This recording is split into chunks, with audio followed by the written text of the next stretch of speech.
তো গাইস,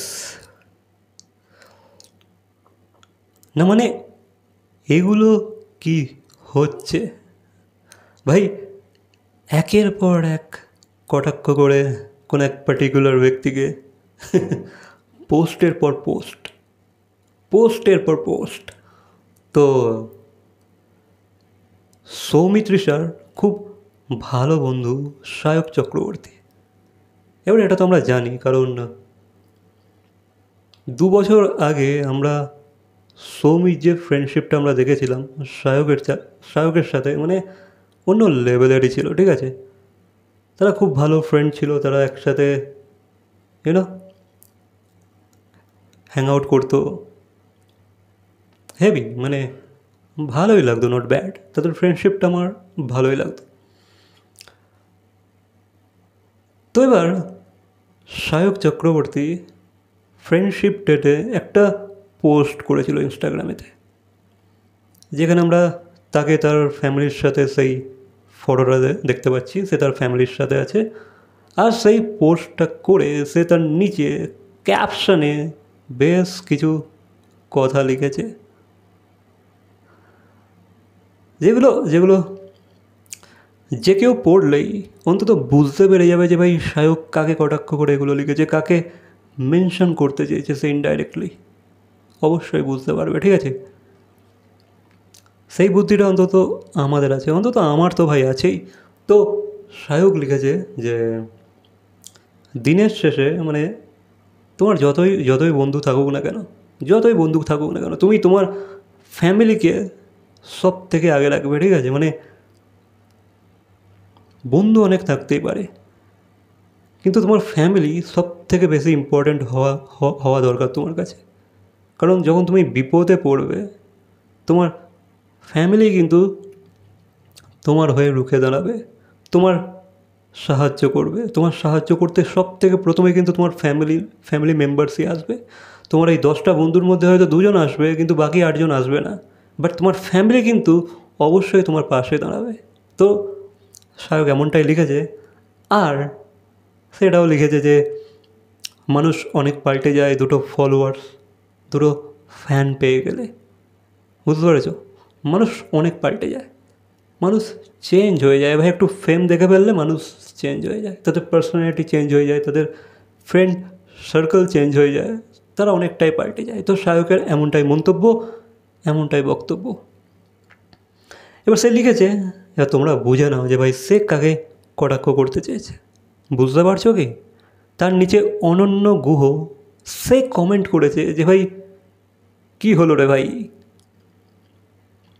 কোনো top heroine কি তোকে আনফলো করে দিল নাকি? জাস্ট ইম্যাজিন যে ভাই এরা কাকে ইঙ্গিত করতে চাইছে, এরা কার খিল্লি ওড়াচ্ছে, এরা কাকে কটাক্ষ করছে। বুঝতে পারলে? তো অনেকেই ধারণা করছে ভাই সায়ক এখানে সৌমিত্রিষাকে কটাক্ষ করেই পোস্টটা করেছে। আর সে সৌমিকে নিয়ে কোনো পোস্টও করেনি সেদিন, ঠিক আছে? যেহেতু তারা খুব ভালো ফ্রেন্ড ছিল এক সময়, বাট হয়তো আমরা হয়তো জানতাম, হয়তো তারা এখনও ফ্রেন্ড আছে, হয়তো তারা একসাথে হ্যাং আউট আর করে না, যে কারণে আমরা তাদেরকে আর একসাথে দেখতে পাই না। বাট গাইস, বিলিভ মি, আমার মনে হয় তারা আর ফ্রেন্ড নেই, ঠিক আছে? তাদের মধ্যে একটা বিবাদ সৃষ্টি হয়ে গেছে। আই থিঙ্ক তারা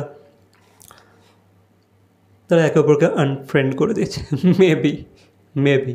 আর সায়ক হয়তো সেই কারণেই, হয়তো আমি জানি না, ঠিক আছে? দেখো, যেহেতু সৌমি সিনেমা করছে, যেহেতু সিনেমার জগতে সে পা রেখে দিয়েছে, যেহেতু তাকে নতুন নতুন মানুষের সাথে পরিচয় গড়ে তুলতে হচ্ছে, সে নতুন সার্কেলের মধ্যে পড়ে গেছে, ঠিক আছে? যেহেতু সে সিনেমা করছে, তাকে সিনেমার জগতের মানুষের সাথে সার্কেল তৈরি করতে হচ্ছে, তাদের সাথে ফ্রেন্ডশিপ বাড়াতে হচ্ছে। হয়তো সেই কারণে হয়তো সে তার পুরনো বন্ধুদেরকে আর টাইম দিতে পারছিল না, হয়তো তাদেরকে ভুলেও গিয়েছিল, হয়তো সেই কারণে হয়তো ভাই গসিপ অ্যান্ড অল, একে অপরের বিরুদ্ধে কথা বলা, একে অপরের বিরুদ্ধে গসিপ করা, এইসব হয়তো স্টার্ট হয়ে গিয়েছিলো। সেই কারণে হয়তো ভাই কিছু মনমোটাও হয়ে যাওয়ার কারণে হয়তো তারা একে অপরের সাথে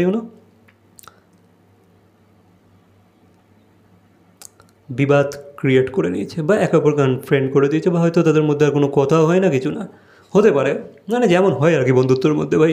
তুমি তোমার পুরনো বন্ধুদেরকে প্রায়োরিটি কম দিলে, তাদেরকে যদি তোমরা ভুলে যাও, তাদেরকে ভুলে যদি নতুন সার্কেলেতে তুমি পা রাখো বা এন্ট্রি করো, তাদের কোথাও না কোথাও একটু খারাপ তো লাগবেই, ঠিক আছে? যেহেতু তাদের সাথে তুমি তোমার স্ট্রাগলের টাইমে বা তোমার স্টার্টিং, তোমার ইনিশিয়াল টাইমে তুমি তাদের সাথে ছিলে, তারা তোমায় সাপোর্ট করেছিল তোমার হার্ড টাইমেতে। যখন তোমরা তাদেরকেই টাইম দিতে ভুলে যাও বা কোনো কারণে হয়তো টাইম দিতে পারো না, তাদের রাখতে হবে, ঠিক আছে? রাখতে হবে, এটা স্বাভাবিক, এটা ন্যাচারাল। বাট কিছু করার নেই। সৌমির হয়তো হাতে কিছু নেই, যেহেতু তাকে নতুন ফ্রেন্ড সার্কেল তৈরি করতে হচ্ছে, যেহেতু সে এই ইন্ডাস্ট্রিতে সিনেমার জগতে ঢুকে গিয়েছে।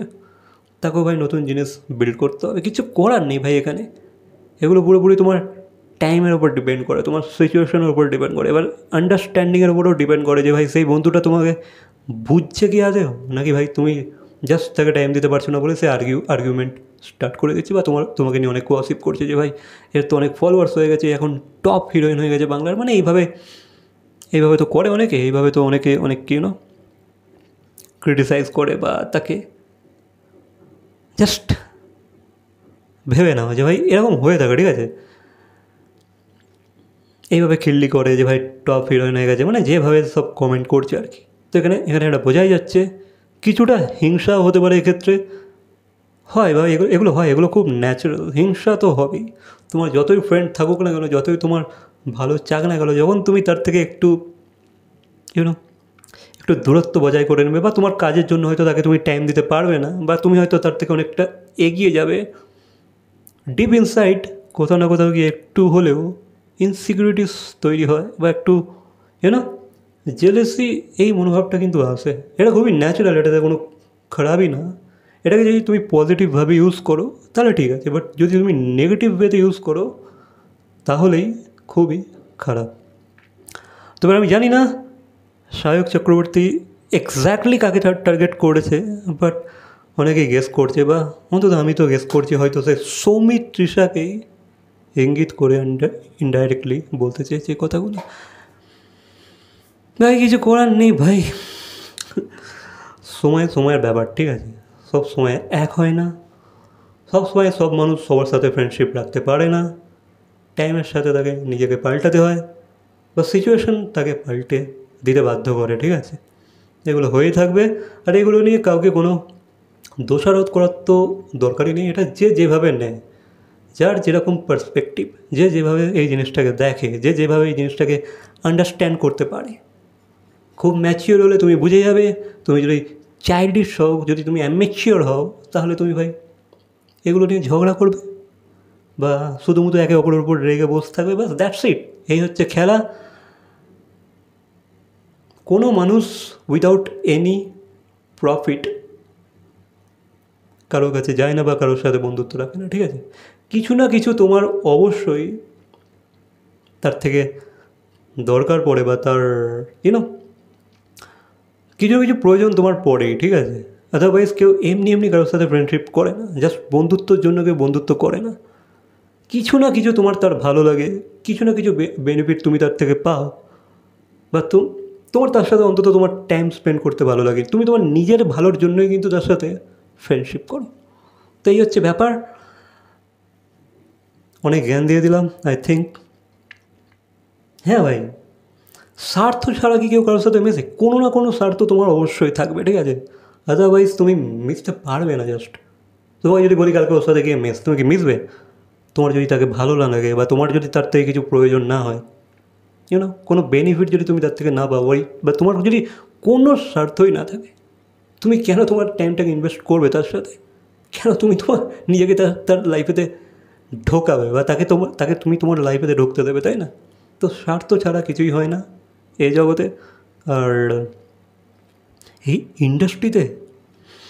ইন্ডাস্ট্রির কথা তো বাদই দাও, বাকি তোমরা জানোই কে কতটা স্বার্থপর, কে ফেম পাওয়ার জন্য, বা ফেমে থাকার জন্য, বা লাইমলাইটে থাকার জন্য, বা সাকসেস পাওয়ার জন্য কত কী করতে পারে। We all know that. আমরা তার এক্সাম্পল অনেক ক্ষেত্রেই দেখে এসেছি। বাকি এই বিষয়ে তোমাদের কি মতামত অবশ্যই কমেন্ট করে জানাবে। ভিডিওটা ভালো লাগলে লাইক, কমেন্ট, শেয়ার, সাবস্ক্রাইব। তো দেখাচ্ছে পরবর্তী কোনো ভিডিওর সাথে। Till then, by.